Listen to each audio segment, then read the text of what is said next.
Sama mone bi malion jorona ko no hamina ko do o de la sama mone ma fe fara ka wari cili musaka ka wa aka no ni mali wari ci siro be amada o made sama mone bi do fara o de kuno wari ka ni wari bonisi awo ni wari bonisi ko ni awa sani ke o ken sama mone application yi awi wari soro aka compte bonisi la kadam ne credit la abonnement télé fuka tase kurani di saralima o pe bonisi soro ni bela naka bonisi buguna doron obseka yelema aka sama mone ko la kasani wereke nayi walima tata wari jebo anga la sigide no fi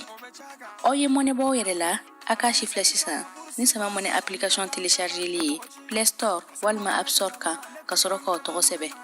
ni sama mone yi odi kuna wari be augmenter sama mone ireta awo ireta ni iretai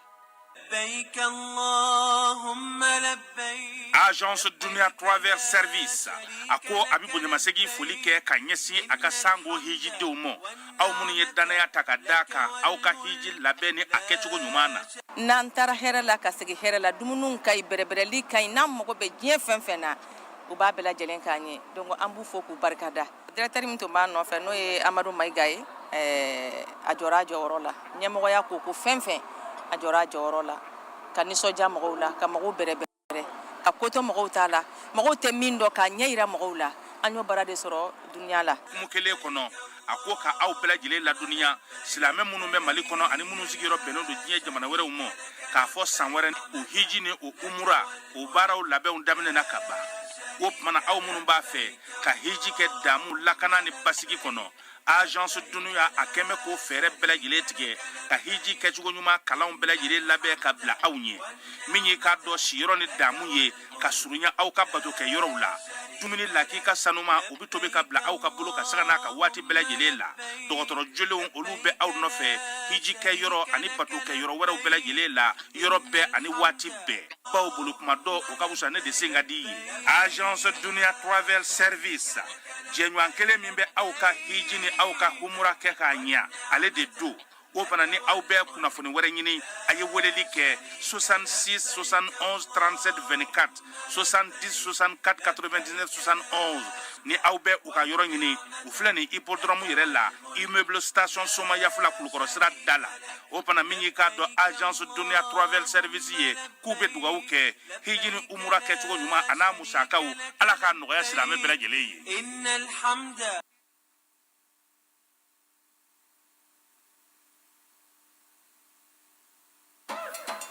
Identifier son numéro Move Africa Malitel, c'est très simple. Entrez le lien de la plateforme d'identification dans votre navigateur. Ensuite, entrez votre numéro de téléphone sans espace. Ensuite, entrez votre code de vérification reçu par SMS.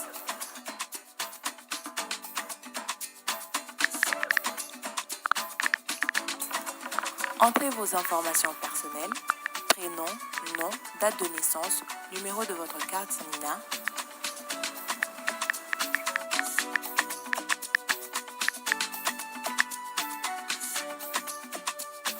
Chargez votre carte Nina et enregistrez-vous.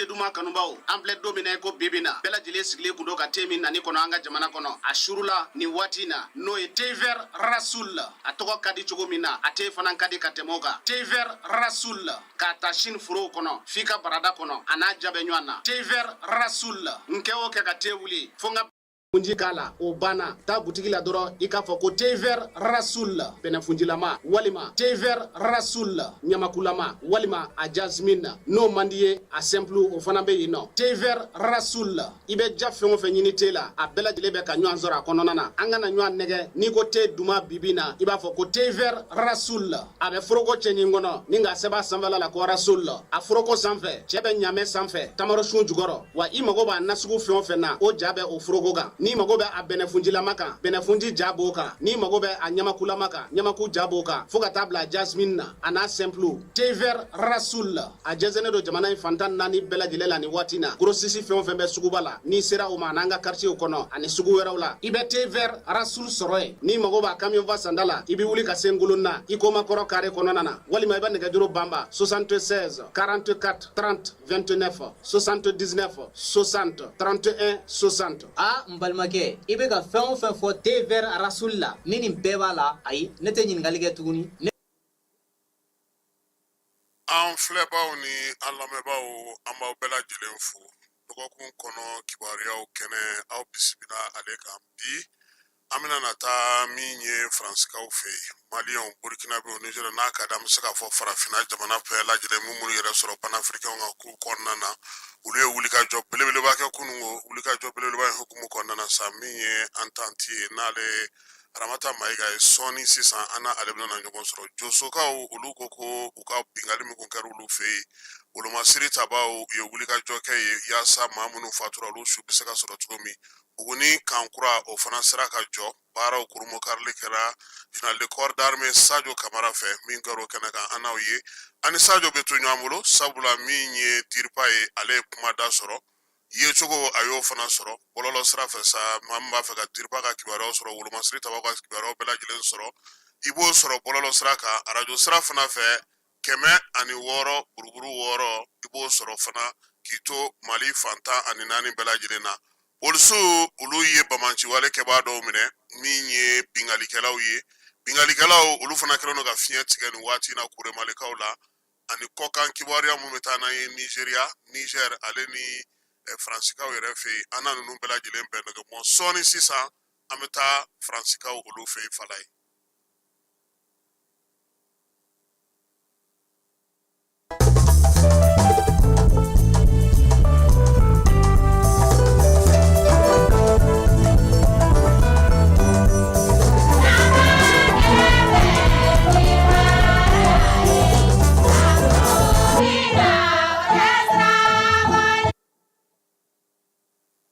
ayiwa an y'a fɔ a ɲɛna cogo min na an ka bi kunnafoni bɛ taa daminɛ ni faransikaw ka faaba ye faaba min kɔnɔna na maliyɛnw burukinabew ale ni nigeriɛnw ni jamana wɛrɛw maaw farala ɲɔgɔn kan ka wuli ka jɔba kɛ an tanti n'o ye Aramata Mayiga ye ale b'an bolokɔrɔ a yɛrɛ tun bɛ taama in na tanti ni wula ni wula Kasum an b'i fo k'i waleɲuman dɔn i sɔnna ka na foli bɛ aw fɛnɛ ye aw bɛɛ ni ce aw ni baraji o diyara an ye aw ka kunun wulikajɔ in a laɲini tun ye jumɛn ye ani a labɛnna cogo di Kasum aw ni ce ka ne ka bamanankan jɛlen tɛ kosɛbɛ donc Kasum permets-moi n ka se ka yafa ɲini aw ka auditeurs bɛɛ an ka auditeurs bɛɛ an ka maliyɛnw bɛ yɔrɔ parce que bon ne ka bamanankan jɛlen tɛ kosɛbɛ mais n b'a fɛ k'a fɔ aw bamanankan na donc aw ni ce aw ni baraji ka pense k'a fɔ k'aw bɛ ne wele pour que k'a faamuya an ka kunun marche kɛra cogoya min na an ka kunun marche ayiwa si je peux dire diaspora bɛɛ de y'a organisé panafricaniste mais kɛrɛnkɛrɛnya la M5 RFP ani AES Confédération Focus an ye o dɔ sigi donc anw bɛɛ de jɛra k'a fɔ ko an bɛ nin marche belebeleba in bolo da donc nin marche in kun ye min ye an y'a ye le 11 janvier min tɛmɛna voilà dɔw wulila k'a fɔ k'olu de maliyɛnw ye olu de bɛ diaspora représenter k'a sɔrɔ dɔw b'a la hali an t'u dɔn yɛrɛ dɔw bɔra Mali la hali a tɛ 2 mois bɔ k'a fɔ k'olu bɛna diaspora représenter k'a fɔ k'olu bɛna an ka transition gosi an ka jɛkulu belebeleba in AES min aujourd'hui AES peuple bɛɛ espoir de don Afrique bɛɛ espoir de don hali tubabuw yɛrɛ u t'a fɔ jɛyalen na mais kɛrɛfɛ u bɛɛ b'a fɔ ko AES président an ka excellence général Hassan Goïta ani excellence capitaine Ibrahim Traoré ani son excellence général de division Abdraman Chani k'u jija k'olu yɛrɛ jɔ ye min ye u ka se ka kɛlɛ in bila u ka sɛgɛn ka kɛlɛ in bila k'u kana bila ni an y'a ye an dɔ yɛrɛ an denw malidenw ka wuli ka bɔ an bara mali kɔnɔ ka na i sigi yan ka mali buruja ka mali ɲɛmɔgɔw buruja n y'a dɔn an minnu bɛ kɔ kan an ka patriotisme ka sun aw ka kan k'a dɔn k'a ka girin de parce que ni mɔgɔ bɛ kɔ kan i ka jamana ɲɛnafin ani ka jamana tin a b'i minɛ kosɛbɛ plus que n'i bɛ kɔnɔna na ça c'est normal c'est la vie même qui fait ça y'a ye donc mɔgɔ ka bɔ so ka na anw sɔrɔ yan combien de millions de maliens ka na anw dɔgɔya ka na anw voilà masigi ka na anw kuma suli a kuma bɛn an ma a ma bɛn an ma donc an ko an bɛ a jira diɲɛ bɛɛ la ko maliens bɛ yan panafricanistes bɛ yan AES peuple bɛ yan. Donc, voilà les raisons. Mais deuxième raison, on est aussi, comme à Kumbena Beni, 14 janvier, ni la souveraineté retrouvée. Au Kumbolobe déjà. Donc, agneau de Tournon, et puis comme bientôt fini, on a fait de l'armée de Dou, Agna Befragnon, Kankake, marche belebele bakelinit. Ayiwa tanti an b'a dɔn k'a fɔ marisi ninnu ko ma nɔgɔn aw fɛ yamaruya sɔrɔ ni fɛn ninnu ka se ka bɛɛ fara ɲɔgɔn kan ani mɔgɔ ka baaraw ka ca aw sera ka nin jama bɛɛ sɔrɔ cogo di?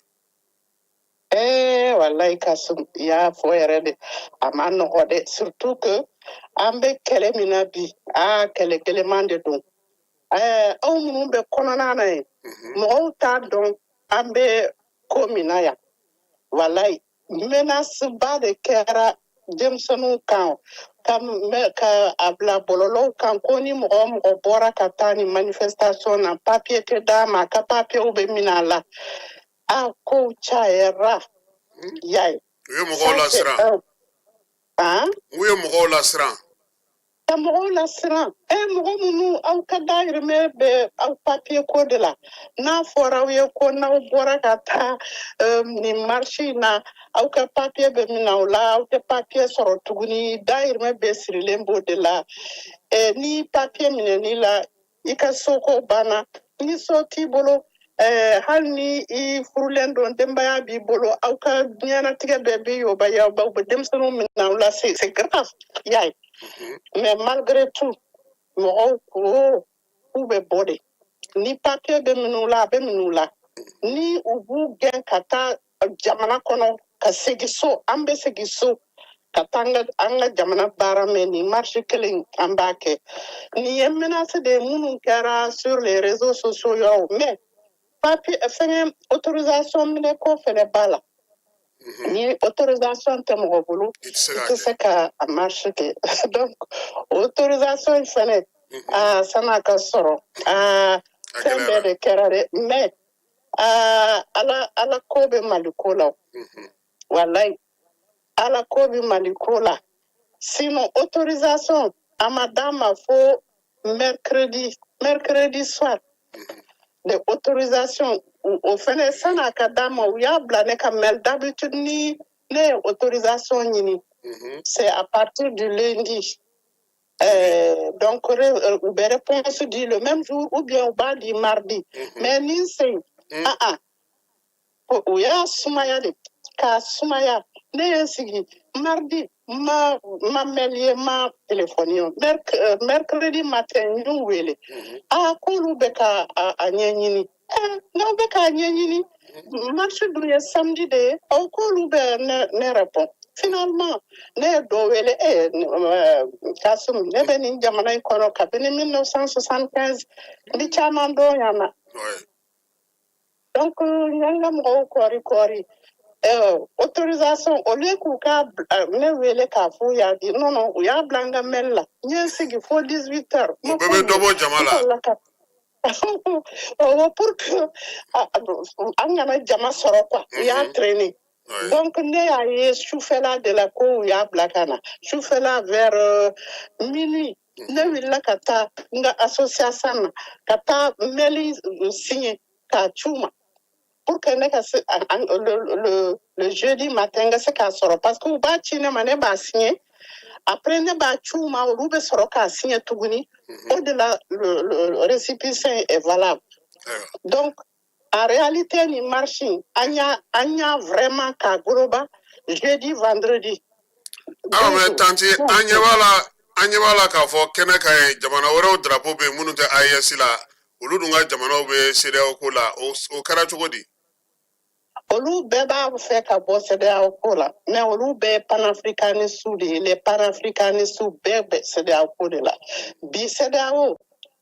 ça représente l'Union africaine diaspora kɔni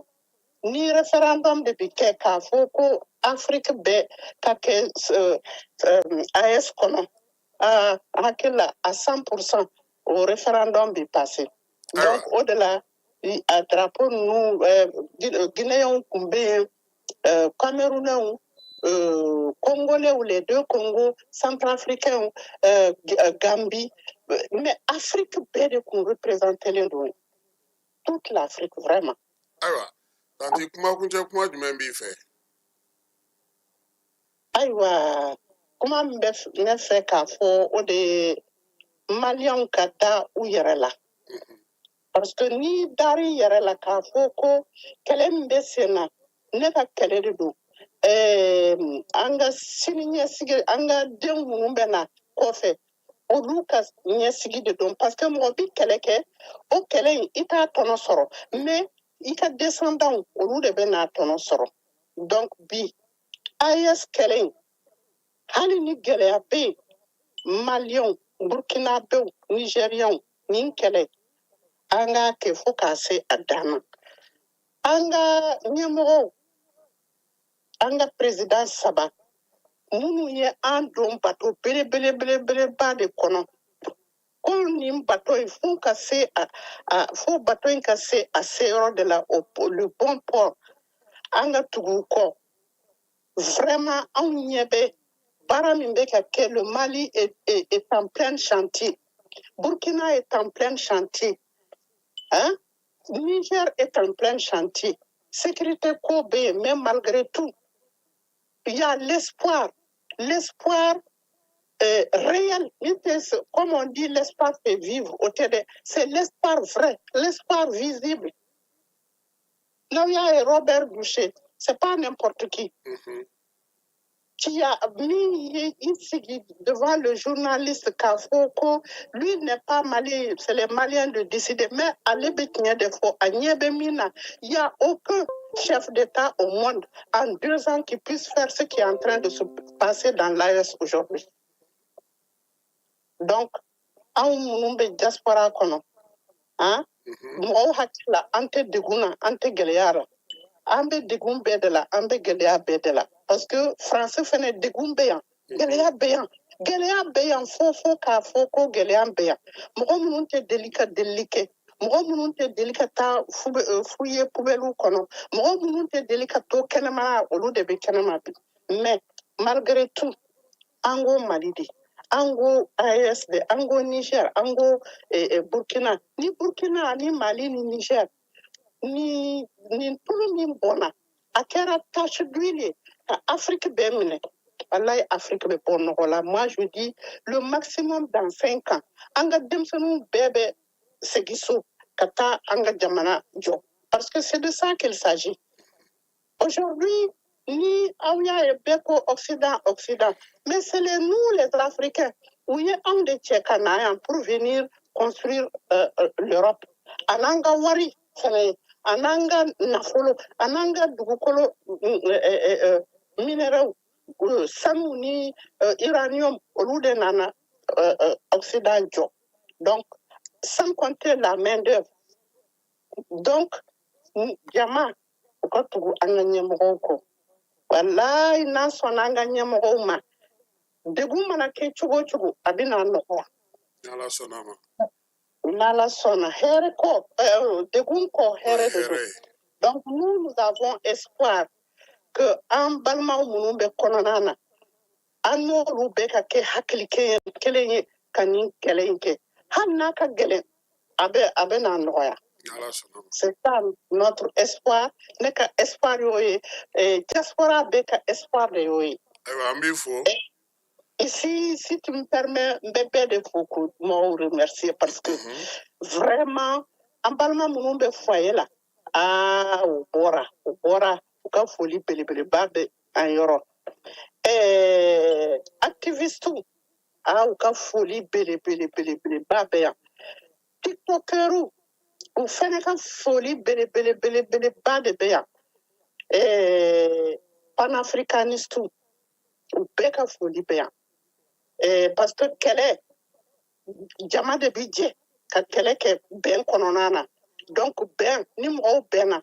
fɛn bɛɛ bi se ka bɔ a la on peut avoir tout dans l'union donc n b'a ɲini au peuple malien au peuple burkinabé au peuple nigérien l'unité quel que soit mɔgɔw ka bord politique ou ka bord religieux mɔgɔw kan'o si jate. Il faut qu'on mette l'AES au-dessus de tout. Et on aura, Inch'Allah, la récompense par le Dieu Tout-Puissant. An b'i fo k'i waleɲuman dɔn n'ala sɔnna an na ɲɔgɔn sɔrɔ waati wɛrɛ sabula min ye aw ka gɛlɛyaw fana bɛ yen baabu wɛrɛw fana bɛ yen an n'olu fana sigi ka se ka lafaamuyali kɛ mɔgɔw bɛ se k'a dɔn cogo min na aw fana bɛ jɔyɔrɔ min na n'aw bɛ degun minnu kɔnɔna na an b'i fo Fala ye an bɛ taa e fan fɛ an bɛ sɔrɔ ka segin ka na.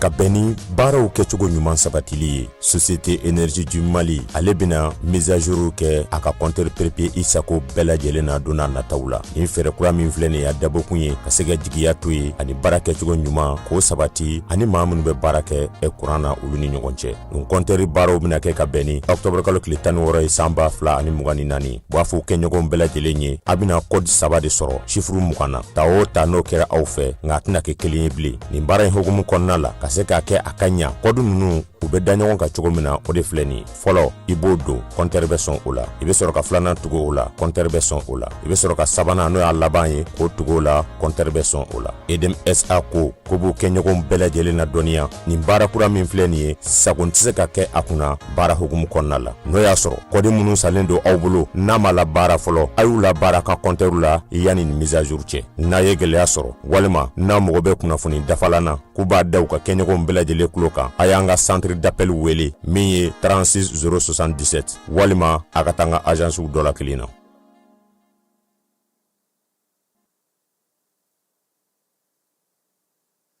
Ayiwa i n'a fɔ an y'a fɔ a ɲɛna cogo min na an bɛ segin tuguni ka taa Paris sabula taama in a ko bonyana kosɛbɛ a marikaba bonyana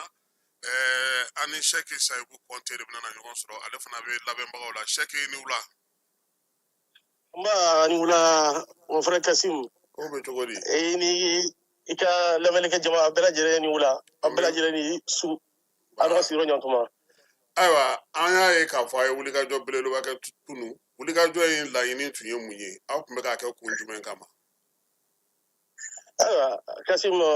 merci beaucoup tout d'abord an bɛ masala tala fo yarabi ale mun y'a kɛ ni manifestation sera ka kɛ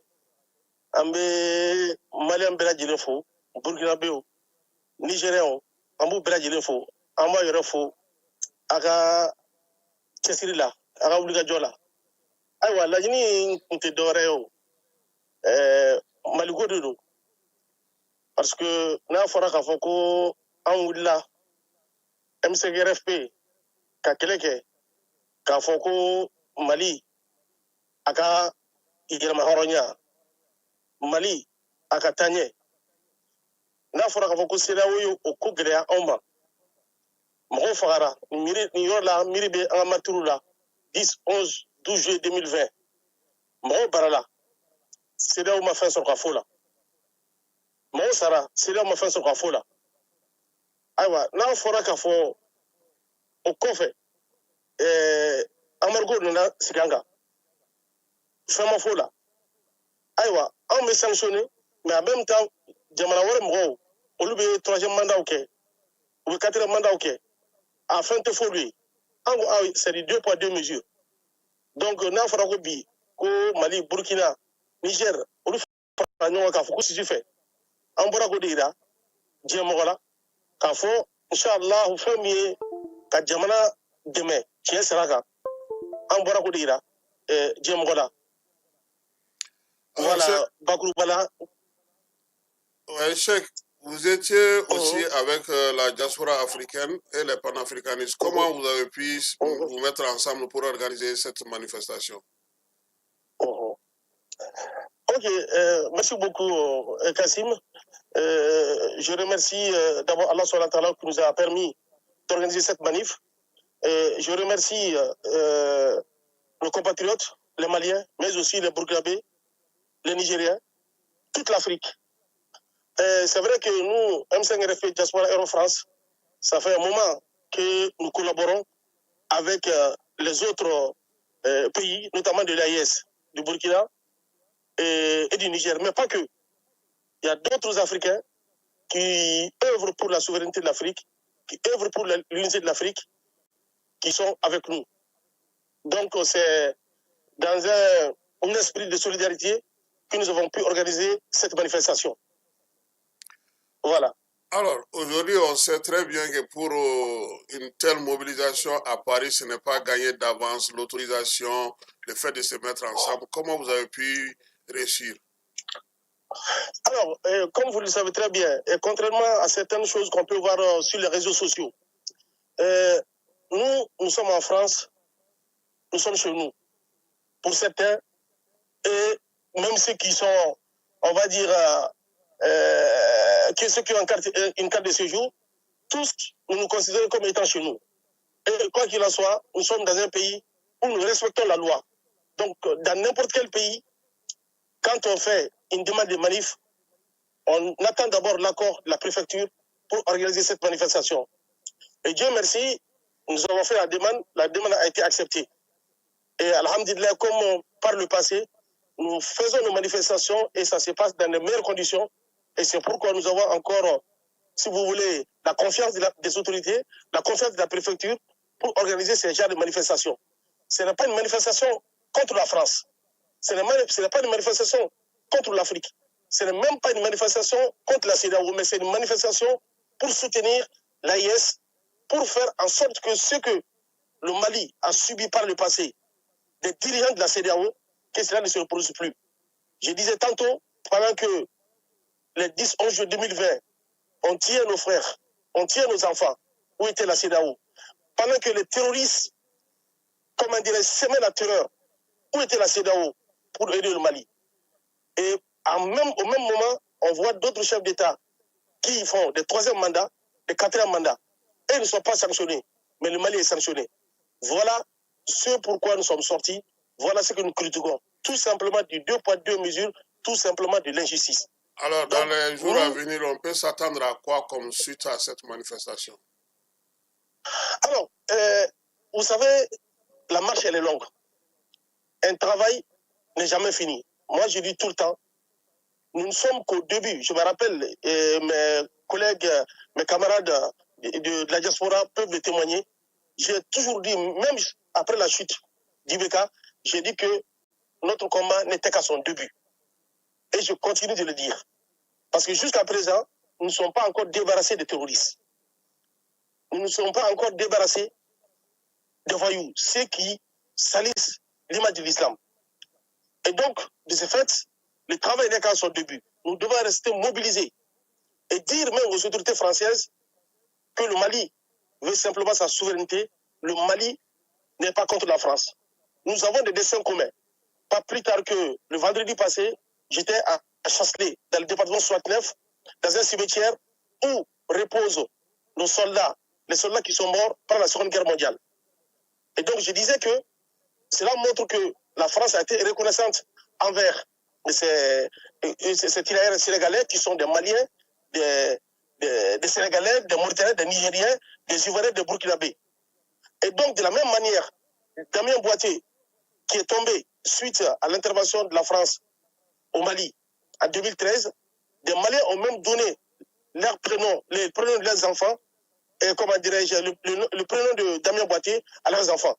Donc cela veut dire que normalement, nous sommes censés faire le même combat. Le combat pour la justice, le combat contre le terrorisme. Et donc, tout le monde doit aider le Mali dans ce travail.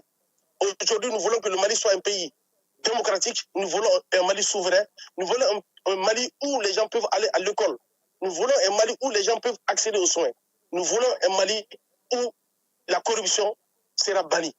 Voilà le travail qui est long, qui est très long, et nous resterons mobilisés. Et ce combat, c'est un combat normalement qui concerne le monde entier. Quand on parle d'un combat de justice, quand on regarde aujourd'hui les guerres à travers le monde,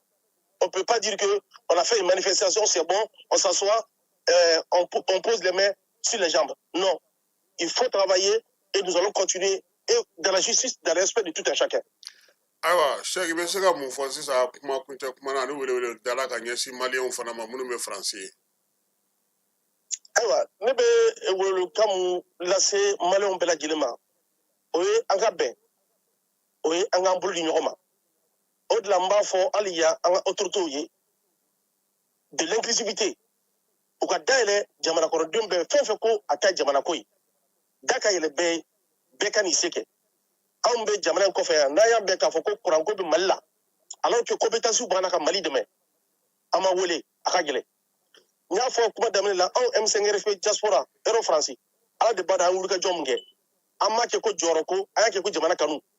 Mais wole ma de ka blanc ma ka folo. Ni placier CNT là, ni placier gouvernement là. Amake. Donc en tout cas on ta Mali ko de. Ama ni Mali dem bela jele fe je jamano jamana ou beka wuli ou ka Mali demain. Ou ka Afrique demain. Pour que Gelam Mandela akasa wuli. Bara ni ayera folo de do. Mo ta kan placer là na yera ma demain. Mo sidi dans demain. Donc, comment on est là, le 10, 11 juillet, 10, 11, 12 juillet 2020, nous bina,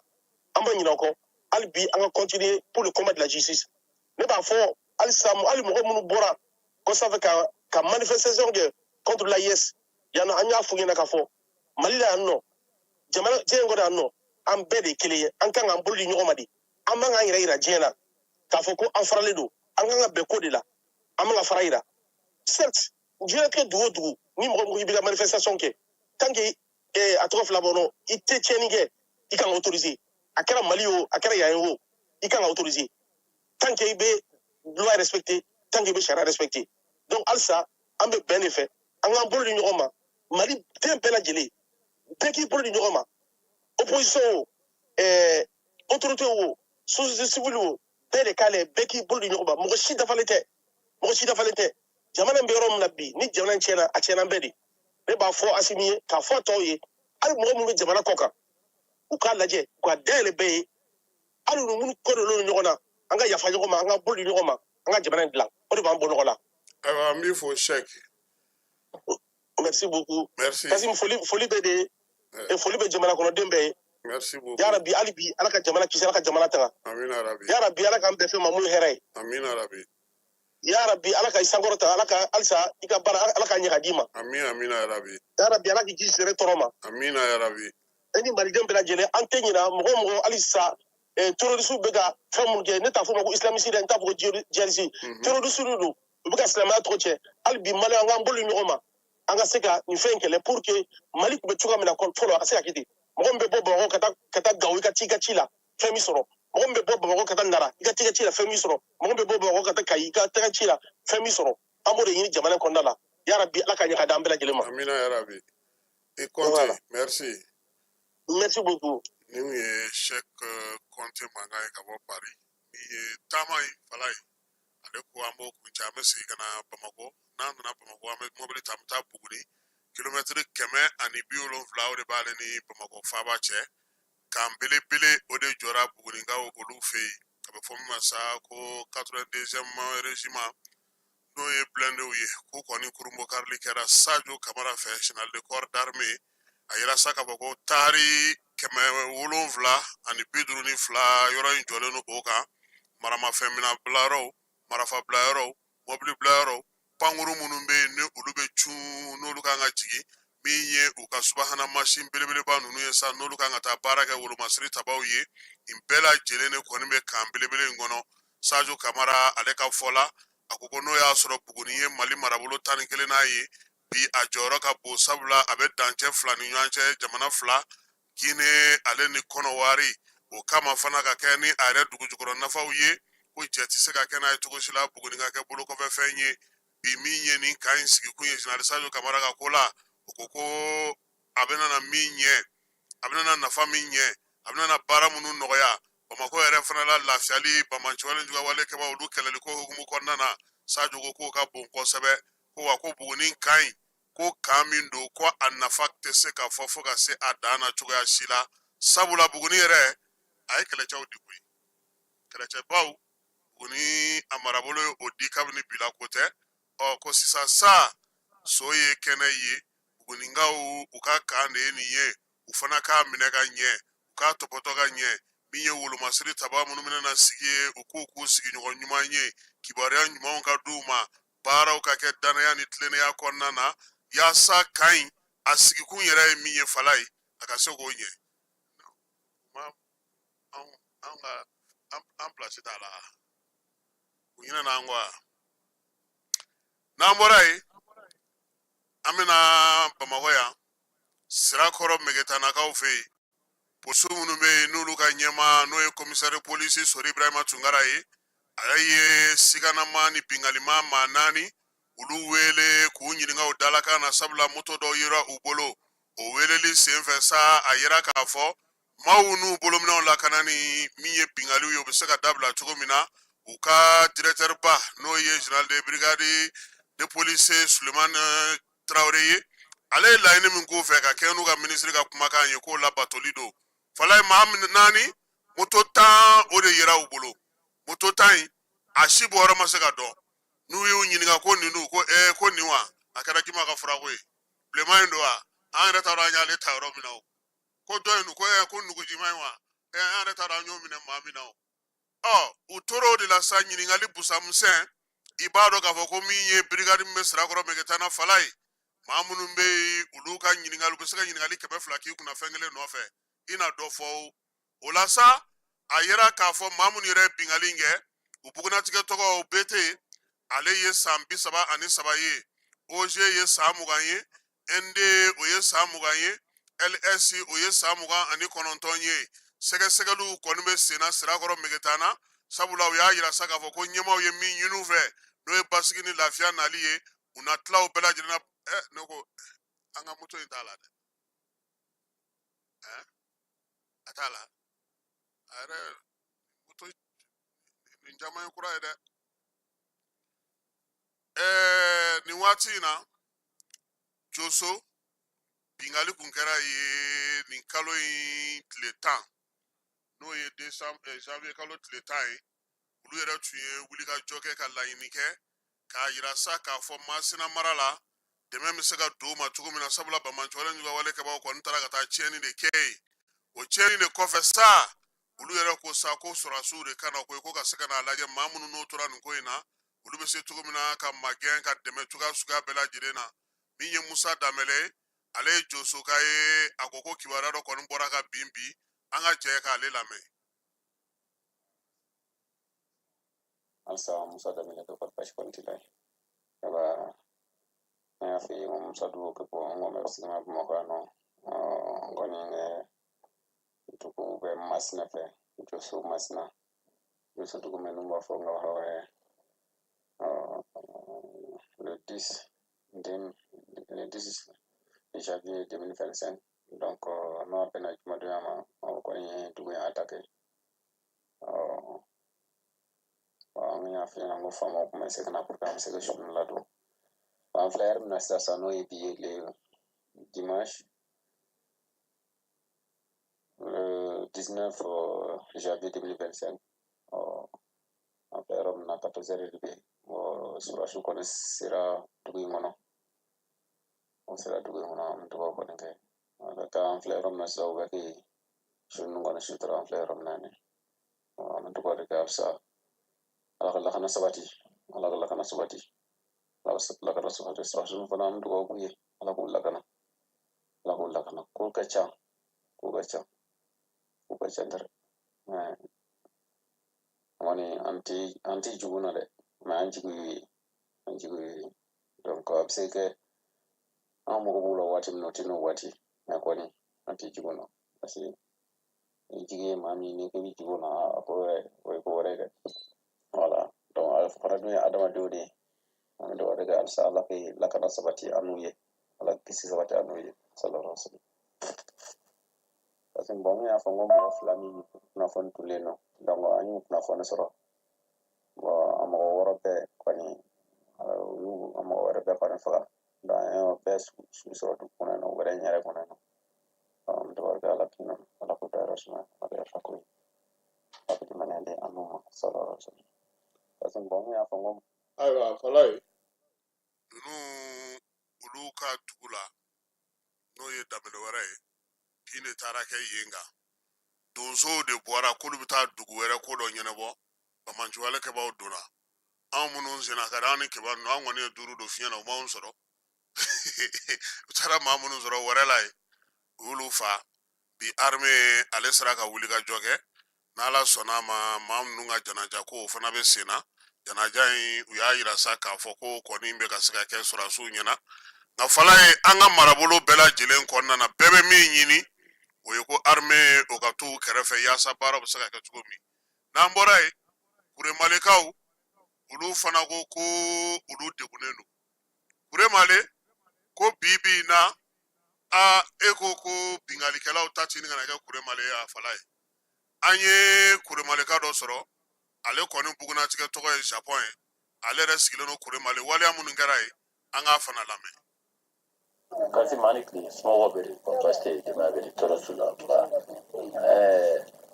kibara da bamulo kala sima kure male patra fe kure male tu kure kono bani me mo singa sra kuna tongo do ataki be odonga bora sra ku de ataki la sa akela du kono na ni do fra je yira woro shura ya shinya sabai banu beta fo du kono kata mo ataki fika so diga sanu no fe do war fale na ni do war fale ke do be sanu sage shura yɛrɛ u taara misiri da la sanu feerela dɔw tun bɛ u fɔra olu kɔ u ye wari falen ka wari minɛ ka taa n'a ye o kɛra 21h waati su 9h waati a kɛra o waati o y'a sɔrɔ mɔgɔ yɛrɛ bɛ misiri la mɔgɔ bɛɛ yɛrɛ kɛra ka bɔ misiri da la kɛra misiri da de la u taalen k'o la u taatɔ la u ye dɔ bɔnɛ a nin na terrain yɛrɛ kɔnɔ o tun ye donso ye u tun nana tɔrɔsi san na o jɔlen to telefɔni ci la o ɲɛ bɛ marifa kulennen n'a kɛrɛ la o bolo ko bɛ k'o kofɔ de cɛ kelen pe kunna a tun bɛ moto la a ye mugu ci donsokɛ in na k'o bɔnɛ a nin na ka sɔrɔ ka boli ka jigin lajinɛ kɔnɔ komi frontière dawolo don o kɔfɛ tuguni u tilala ka segin tuguni ka na mali kelen in kɔnɔ ye tuguni dɔ ka telefɔni bitigi bɛ yen ka n'o datigɛ k'a ka telefɔniw ci ka taa n'a ye ka fan bɛɛ kɛ marifa cikan ye n'o ye nako fɔlɔ min kɛ ni mɔgɔw yɛrɛkɛra u taalen kɔfɛ polisiw nana ka na marifa kisɛ forokow ta k'a lajɛ ka segin u ma sécurité ta ye insécurité dan kɔni ye vraiment dugu kɔnɔna ta ye bi polisi jama yɛrɛ de bɛ Kuremali kabini polisiw taara ye kan taara ye insécurité dan kɛra Kuremali tiɲɛni yɛrɛ la mɔgɔw dugumɔgɔw sugu tɔɔrɔlen don su yɛrɛ mɔgɔ ma sunɔgɔ Kuremali yala ni jatigɛ y'a sababu tura y'a su saba ye ka da ɲɔgɔn kɔnɔ dɔ fɔra ɲɛ kelen kɔnɔ bandiw bɛ taa ye o kibaruya de tun b'an bolo k'a lase ma vraiment n'i sera k'a lase faamaw ma sécurité ka maintenir vraiment a bɛ fisaya dugu yɛrɛ mɔgɔw taara u bɛ taa yɔrɔ min yɛrɛ la tellement que jatigɛ fɛ bandiw de bin na marifa min b'u bolo a tɛ bɔ mɔgɔ tɛ ko mɔgɔ si la ka bɔ a mugu ci mɔgɔw la n'i ma wari di u b'i fa ayiwa fala ye polisi jama yɛrɛ nin ye Kuremalekaw ye k'u jatigɛlen don tiɲɛ na wulikajɔ kan ka kɛ nin na parce que nin tɛ terroriste ye nin ye bingalikɛlaw ye mais m'an ka polisiw dɔn cogo min u bɛ fɛɛrɛ sɔrɔ n'Ala tɛmɛ n'Ala sɔnna a ma garde kan fana bɛ Kuremali kankura o jɔra ye a ma mɛn nka nin ye polisiw ka baara ye dugu kɔnɔ bingali ni marifa ye fo ka su kelen bɔ ka fiɲɛ tigɛ adamadenw na maaw n'u bolominɛw tɛ se ka lafiya dugu kɔnɔ o ye polisiw ka baara ye n'Ala sɔnna a ma polisiw u n'u ka ɲɛmaaw baara bɛ u bolo yaasa min ye Kuremalikaw ye basigi ni lafiya o bɛ se ka na cogo min na an y'a fɔ n ko armée ale kɔni ye kumada sɔrɔ arajo n'o b'a fɔ ma ko arajo faama ale bɛ sɔrɔ sa 106 buruburu 6 Bamakɔ n'a lamini bɛɛ lajɛlen na bɔlɔlɔ sira fana fɛ faama ka web tv o fana bɛ yen baara ninnu bɛɛ lajɛlen kurunbo karila jeni yɛrɛ kɔnɔna na général de corps d'armée Sajo Kamara ale min ye wolomasiri tabaw ka minisiri ye minisiri min bɛ kunnafoni ko kunna sa n'o o ye Alhamdu Agi Iliyani ye maa ma falenw fana caman tun bɛ ko in kɛnɛ kan yen i n'a fɔ général de division Umar Jara Baro kɛlɛtigi ale yɛrɛ tun bɛ kɛnɛ kan ka taa se sɔrasi ɲɛma belebele fɛn fɛn b'an ka jamana kɔnɔ wolomasiri tabaw ka gun kan bi u caman tun bɛ minnu jabala ye Bamakɔ ye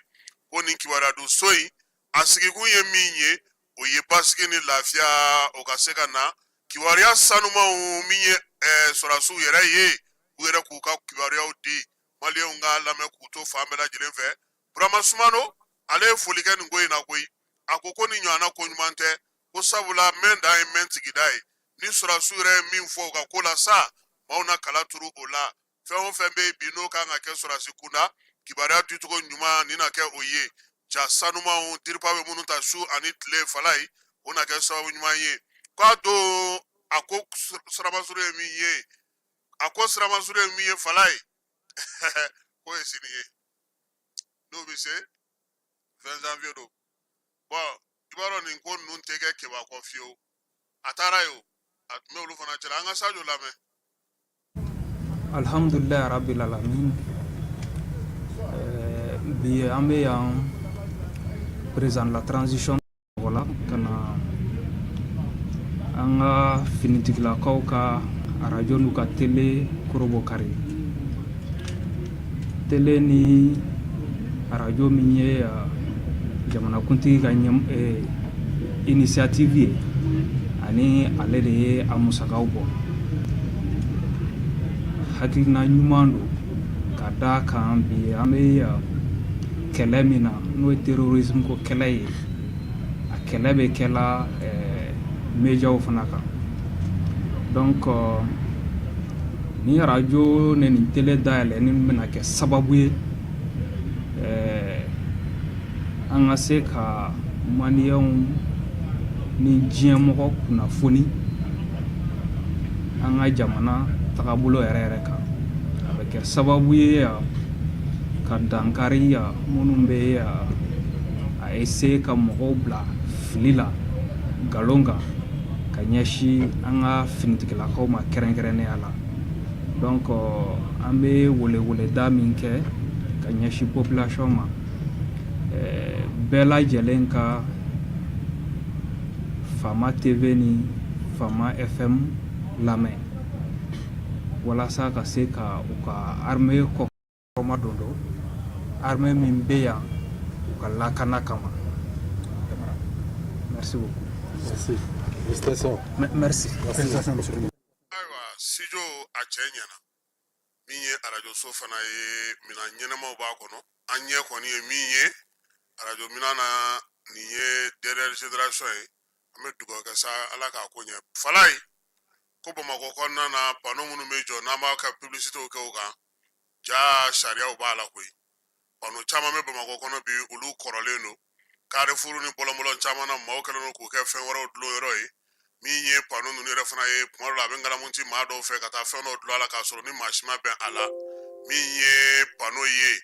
a sigi cogo a di cogo kalo kɔnɔ a kan ka kɛ cogo min jɛkulu min bɛ o kunna sa o yɛrɛ y'a jira k'a fɔ ko nin waati in na ko Bamakɔ pano ko kɔni kɛlen don désordre ye yaasa ka se k'a bila sen kelen kan baara ka se ka kɛ ka ɲɛ jɛkulu kɛrɛnkɛrɛnnen bɛ yen ni o kan ka palo ko sigi sen kelen kan ale fana ko k'a bɛna wuli k'i jɔ min ye jɛkulu in ɲɛmaa ye Hamidu Diko ale y'a jira sa k'a fɔ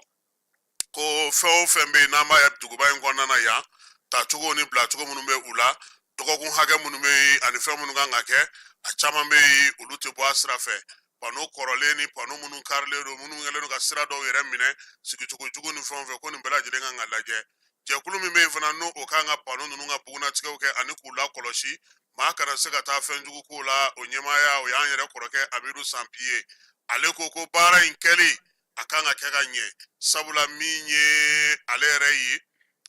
kunnafoni ɲɛfɔli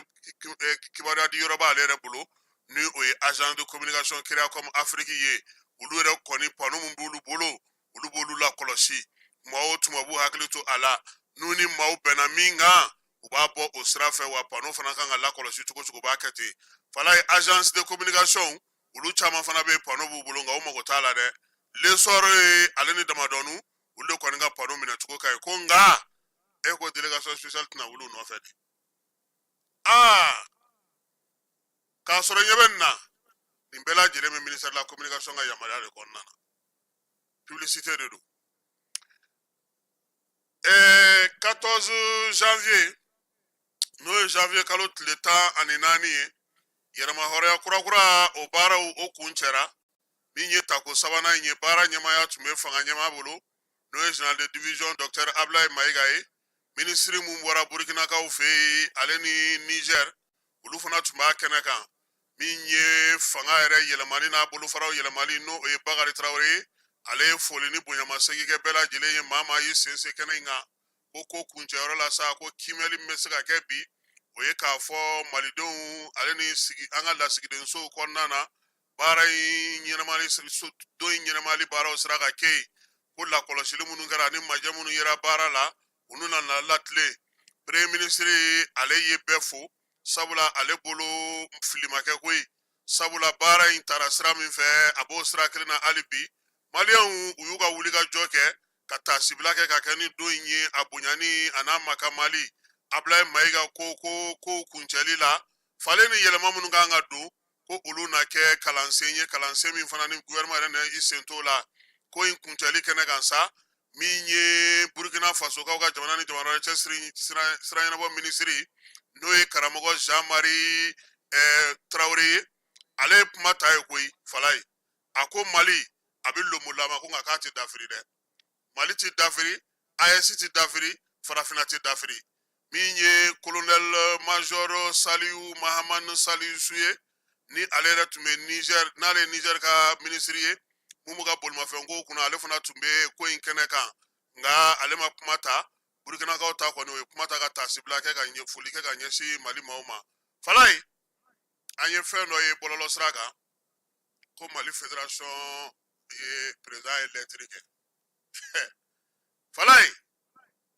an ye lɛtiri in ye a bɛ fɔ nin de ma ko ka lɛtiri ci yɛrɛ ma i tɛ fɛn min na i tɛna na don a la i ma don a la e bɛ se cogo di k'a fɔ ko e y'i yɛrɛ bɔ o la fala ye lɛtiri in na a kan ka to maaw ka fɛn dɔ jateminɛ Mali fédération président a bɛ kaso la kabini kutukalo kasoladen bɛ se ka lɛtiri sɛbɛn cogo di fɔlɔ ka kase k'o la k'o signé lɛtiri in kɔnɔ a kɛlen don ka ɲɛsin maa minnu ma k'olu dɔgɔya a kɔnɔ o ye kiiritigɛlaw ye lɛtiri in kɔnɔ a ko k'a bɛ FIFA ni CAF fo ko sabula ko olu ka mara kɛcogo ka ɲi u ka tɔnw kɔnɔna na a ma nkalon tigɛ ye dɛ parce que ni FIFA tun ka mara kɛcogo tun man ɲi u tun b'ale to kaso la k'a fɔ k'a ka kɛ candidat ye ka taa don u ka tɔn na fala ye kabini Bavie ka ko kɛra don min kuma kelen min fɔra o de bɛ segin ka na don o don Mali gouvernement de ko an ka kulusi ɲiginnen an k'o ta n'a jeninen ye u k'a to a ka sigi yaasa mankan kana wuli n'o tɛ CAF ni FIFA ko ni Mali sariyaw y'a ko bila yɔrɔ min i b'a dɔn min tun bɛ kɛ dɔrɔn minisiri tun tɛ mɔgɔ bila ka taga assemblée générale kɛyɔrɔ la dɔrɔn o tun y'a binnen mais Mali de ko kɛra kama denmisɛnninw qualifielen don compétition fana tun bɛ yen an k'a to tan an ka nin kɛ tan an ka taa n'o tɛ CAF ka sariya tɛ FIFA ka sariya tɛ hali n'i welela dɔrɔn kana minɛ dɛ i ka wele dɔrɔn fala y'a surasuru ye mun ye ale ko olu minnu bɛ gouvernance kɛ ko olu y'ale dɛmɛ k'ale sigi fédération na munna u m'a dɛmɛ k'a ladon CAF ni FIFA la bi ce qui veut dire olu kɔni ka mara kɛcogo ka ɲi parce que sariya min b'olu fɛ yen o batolen don wa a bɛ ka baga minisiri min ma minisiri de y'a to n'ale sigira o minisiri de ye directeur national des sports bila ka taa o de taara kɛnɛ kan k'a dɔn k'a fɔ ko jamana gouvernement bɛ yen n tɛ ni gouvernement kun tɛ ale tun bɛ bin o sisan ko a tɔɲɔgɔnw minnu bɛ fédération kɔnɔ k'a b'olu fo fala ye hali n'u ye ekipuw bɛɛ fara ɲɔgɔn kan a tɛ se ka don nin ko in na olu b'ale dɛmɛ kɛ o tɛ diyagoya ye n'olu m'a dɛmɛ u bɛ mun kɛ nka u ka se dan de b'a la wa nin ko in bɛ ka kɛ waati min na fana Baviye ye waati kolonba de ta ka kuma anw ka tɔn Mali ekipu champion 6 ni fu bɛ k'o la don min e bɛ kuma CHAN ala ma taa CHAN anw ma se ka qualifier o la waati min na de e bɛ kuma fala farafina bi diɲɛ kɔnɔ bi fɛn mun bɛ yen n'olu ti kɛ mɔgɔ la balontan na o de bɛ ka kɛ anw na ka n'i gosi i fɛ yen k'i éliminer i fɛ yen k'i bɔ fɛnw na i fɛ yen k'i tɛgɛ ko ka bɔ a la i fɛ yen fédération ɲɛmaaya mana kɛ wari sɔrɔ yɔrɔ ye maaw bolo olu bɛ jaabi de ɲini a balontan o de o n'i kariyara ka wari don a la i b'a jaabi sɔrɔ nka n'i kariyara k'i jufa fɛ i tɛ jaabi sɔrɔ a fila tɛ taa dɛ donc an y'a ka lɛtiri ye ni kɔni ye ka lɛtiri ci i yɛrɛ ma k'a f'i yɛrɛ ma k'i yɛrɛ ni ce i ni baara ka tila k'a fɔ mɔgɔw ye ko kafu ni fifa ye jamanaw ye mɔgɔ ye minnu bɛ sariya bato mais anw fɛ yan balontan sariya tɛ bato parce que ligiw tigiw bɛ gɛn championnat tigiw bɛ gɛn équipe mun ka di u b'o ta arbitres bɛ a bɛɛ de ɲagaminen don anw fɛ yan a lajɛ kɛ an tɛ ka se ka taa ɲɛ mun na an tɛ ka taa ɲɛ mun na parce que a kɛcogo de man ɲi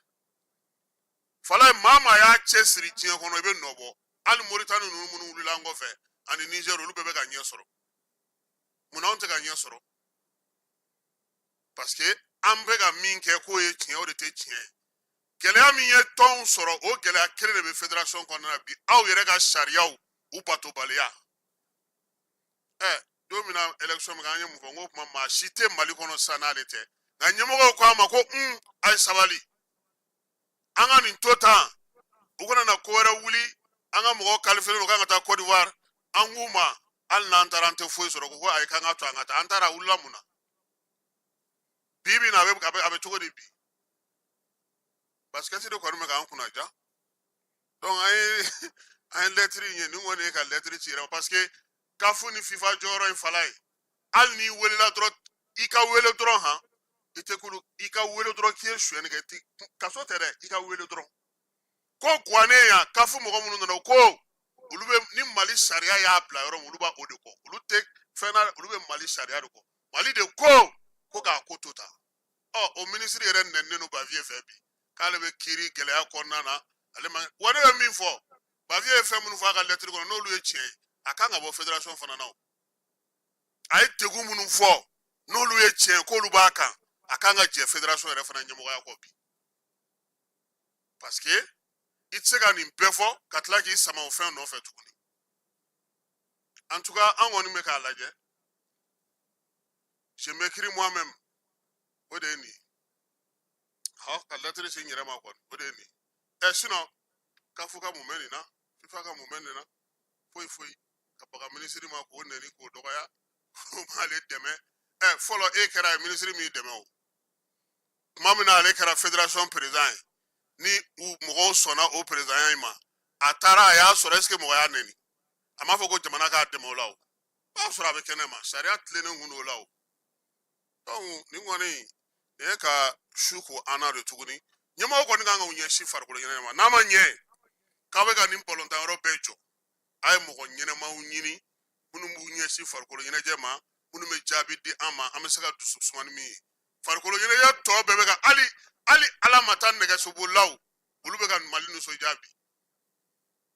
Mali denmisɛnnin tɛ taa yɔrɔ si n'a ni fɛn mana nka balontan in min ka di an bɛɛ ninkun ye an tɛ ka se ka fɛn ɲɛ sɔrɔ o la fo a ɲɛmaaw de ka falen an ɲɛmaaw ma falen taa ɲɛ ka gɛlɛ a ko la dɛ n'an bɔra yen pôle économique procureur a ko sanu a nafa ani maa minnu ye an ka sanu yurugu k'an bɛ yɔrɔ min na bi k'u ye chèque 7 de sara a chèque 7 fala ye a bɛ bɛn CFA wari miliyari 150 de ma kiiri dɔgɔkun kɔnɔna na a ye nin kibaruya in di pour que mɔgɔw ka se k'a faamuya n'an bɔra yen fala ye hôpital Gabriel Touré an bɛ taa yen Gabriel Touré ale ɲɛgɛn kurakurayara ɲɛgɛn in a baara daminɛna nin y'a dɔgɔkun 3 ye min ye Musa Traoré Bill ale de kɔni ye ɲɛgɛn in a baaraw bɛɛ lajɛlen kɛ ale ni Gabriel Touré ɲɛmaw bɛn'a kan i b'a dɔn ɲɛgɛn ye joli ya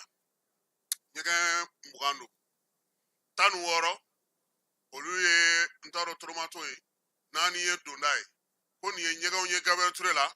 mɔgɔw mago bɛ se ɲɛgɛn minnu ma kosɛbɛ Zebil ko i b'a dɔn u ye min kɛ walayi k'u ye maa ta min bɛ ɲɛgɛn kɔlɔsi n'u m'o kɛ a bɛ segin a nɔkɔrɔ la sisan n'i ye ɲɛgɛn e yɛrɛ ɲɛ bɛ nin na o mais sini ni sinikɛnɛ n'a ma labɛn k'a lakɔlɔsi komi tisa b'a ta kɛ cogo min CICB la i bɛ fili ɲɛgɛn ma nin filɛ nin ye bi n'i ye nin to e bolo e bɛ don k'i da yan voilà mais e kan na dɔgɔkun kelen dɔrɔn n'a ma lakɔlɔsi donc Bill a n'a ka tɔn n'o ye Musa Tarawele Bill ye olu de ye nin baara in kɛ dɔgɔkun 3 Gabriel Touré ɲɛgɛn 20 k'u ta k'u dilan bɛɛ y'a ye a tun bɛ lahala min na bi a dilannen bannen de filɛ nin ye a y'a fɔ Gabriel Touré mɔgɔw ye u yɛrɛ ka mɔgɔ ɲini min bɛ ɲɛgɛn in lakɔlɔsi u ka mɔgɔ ɲini min bɛ yɔrɔ ninnu tɔbɔtɔ u ka mɔgɔ ɲini min bɛ robinew kɔlɔsi u ka mɔgɔ ɲini min bɛ saniya yɛrɛ sinsin Gabriel Touré yɛrɛ kɔnɔna na falaye sɔrɔdasi de bɛ yen sisan dɛ donc Musa Tarawele Bill an b'a fo a ka wulikajɔ a n'a ka cɛsiri la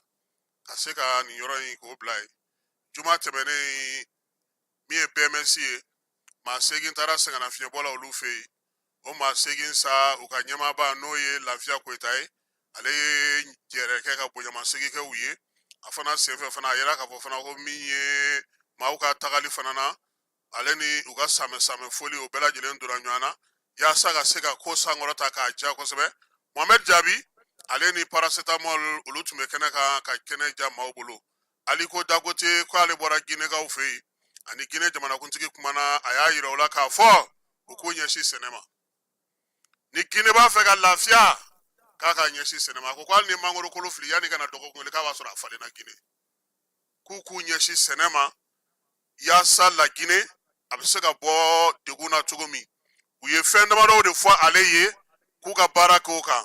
o ye tajiko ye o ye sɛnɛko ye o ye yɔrɔbaw jɔliko ye Dangote taalen Nigeria a ko ko Gine kan ka ɲɛsin sɛnɛ de ma k'u ka dugukolo ka ɲi kojugu Nigeria sɔrɔdasi 9 olu kɔni fatura olu Boko Haram ale de kɔni taara bin olu kan sa kunnafoni gafe minnu bɛ Nigeriakaw fɛ yen u ko ko nin kɛra bingali yɛrɛ bɛnbɛnbɛn yɛrɛ de ye wa min ye nin wolomasiri taba ninnu fana ye u tun bɛ baaraba de la maa dɔw bɛ yen olu ka lakɔlɔsiliw u tun bɛ k'o de kɛ foro dɔ o kɔnɔna na Afrique du Sud kaw fɛ yen Interpol ale kɛlen don ka wulikajɔ belebeleba boloda wulikajɔ min ni maa 200 ɲɔgɔnna olu kɔni a yera sa k'a fɔ ko min ye fura jugu bɛ olu bolo min ye simi o fura cɛjugu dɔ b'u bolo waleya in kɔni sa ko a tɔgɔ ye opération Sanu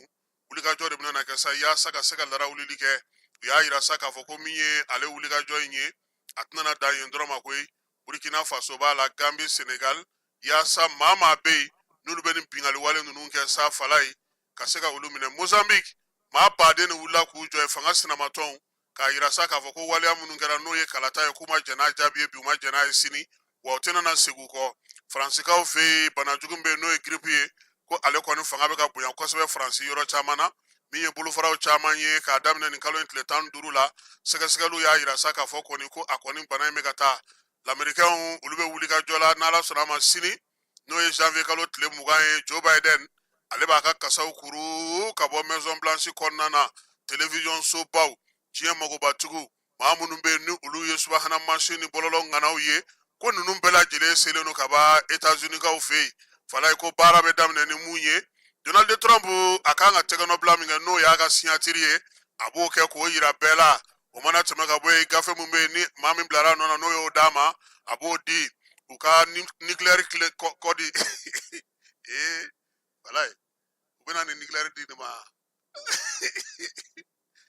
don dɔ la sɔgɔma an kana wuli k'a sɔrɔ a ye a t'a kɛ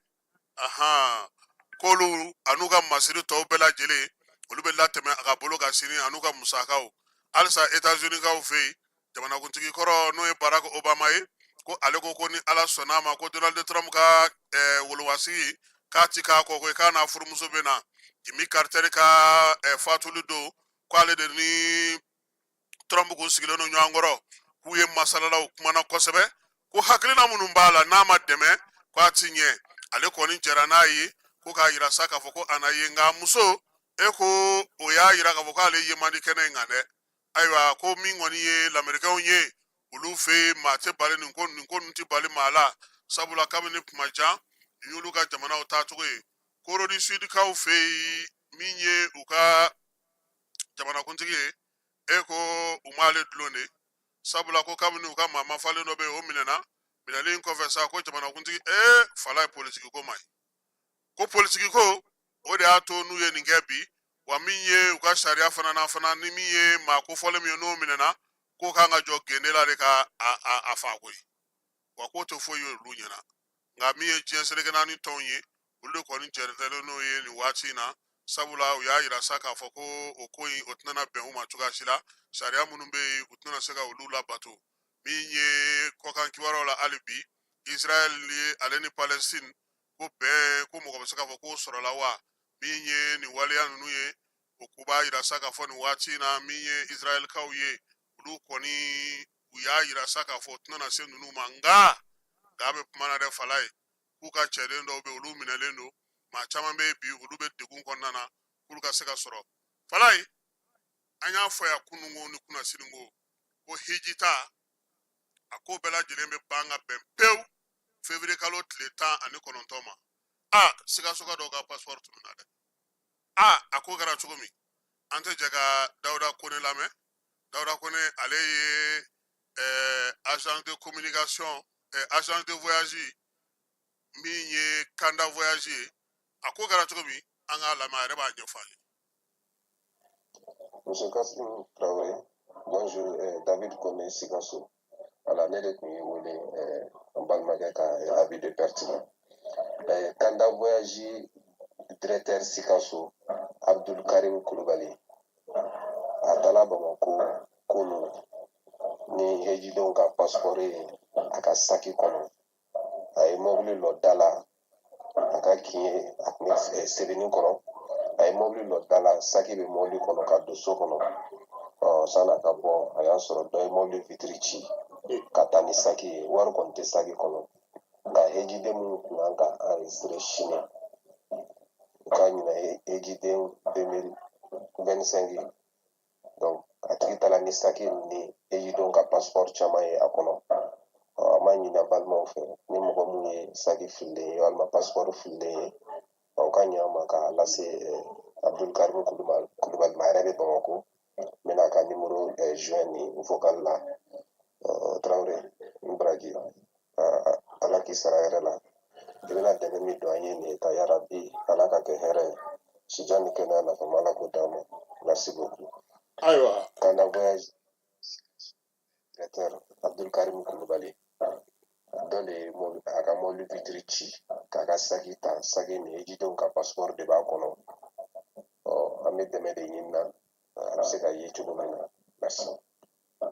Ayiwa fala ye numéro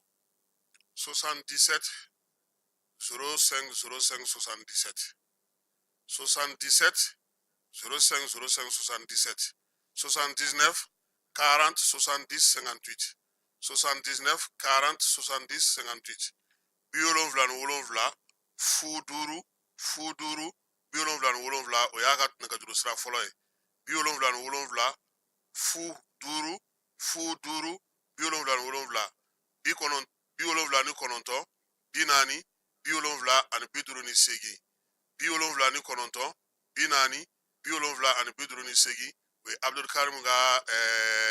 numéro ye maa o maa n'i kɔni ye passeport ye sa sɛbɛnnikɔrɔ yan fan ninnu fɛ Kanda voyage maaw ka hijidenw ka passeport don an bɛ dugawu kɛ sa ala k'a bi tulo kunnandi kɔnɔ komi wari yɛrɛ tɛ saki in kɔnɔ jarakɛ tɛ na n'a ye ten sa wulada in na ta an b'o jɔ yan fala ye k'i yɛrɛ fo Keba Jalo k'i fana fo ni ala sɔnna a ma sini an na ɲɔgɔn sɔrɔ yan ka kibaruya wɛrɛw olu di yaasa min ye jamanadenw ye olu bɛ se ka faamuyali k'a la cogo min na ka bɛɛ fo ka bɛɛ waleɲuman dɔn min ye jamana ye ala k'a kolo suma ala ka jamana basigi ala k'an ka jamana tanga. Hôtel Lafia Dagayɔrɔ bɛnnen don Sevare Bangetaba secteur 3 kɔnɔ. Hôtel Lafia nana ni dususuma ye ka fara kiliyanw ka lafiya kan. Hôtel Lafia ɲɛma a ŋunana kukura a ye danfara don hôtel lafiya ni hôtel tɔw ni ɲɔgɔn cɛ k'a bolo mɔnabɔ dakabana palo ka taa se dakabana batiri lithium ma pour que ka se ka dususuma fara clients ka lafiya kan k'a t'a fɛ ka mɛn hôtel lafiya kɔnɔ courant tigɛra tuguni an bɛ waati min na i ko bi hôtel lafiya kɔnɔ 24/24 courant ko kɔni o tɛ kɛ maa nɛgɛla ye 24/24 jiko o tɛ kɛ maa nɛgɛ